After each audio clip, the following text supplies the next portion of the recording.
In a gig economy, temporary, flexible jobs become the norm, with companies preferring to hire independent contractors and freelancers instead of full-time employees.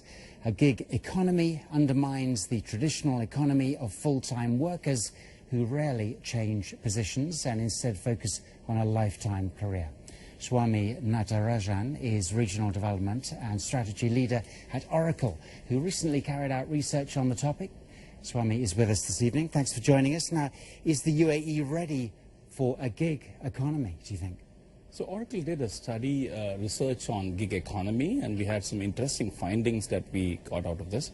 56% of the employees that we did the study on said they would leave permanent employment to take up a temporary or a freelancing work.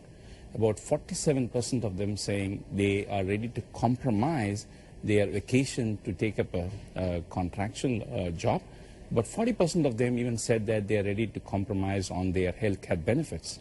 So these are the employees' findings. So if you look at the employer, I think the employers are still not catch on to the gig economy yet. About half of them said it's a passing fad and it's not ready yet. But about 1/3 of them, they said that they're going to hire about quite a number of people, temporary jobs by 2020. So it's an interesting finding, and I think gig economy is kicking in.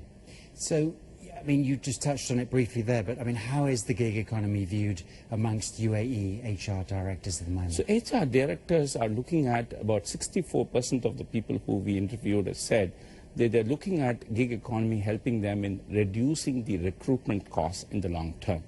So that's the positive that we got from the HR directors. And about 47% of them saying this would help them to hire highly skilled employees as part of the contract or freelancing work. But 40% of them say it also helps them to train the long-term, the permanent employees more, specialized skills more can be brought in by the HR directors.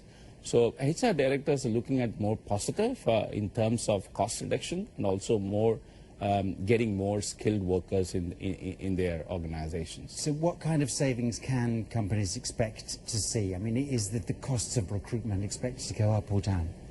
The cost of recruitment in the long term, Greg, is supposed to be going down because you're going to focus on more gig economy and contract and freelance workers, and you're not going to hire permanent employees in the long term, which means the recruitment, training and onboarding costs is going to go down.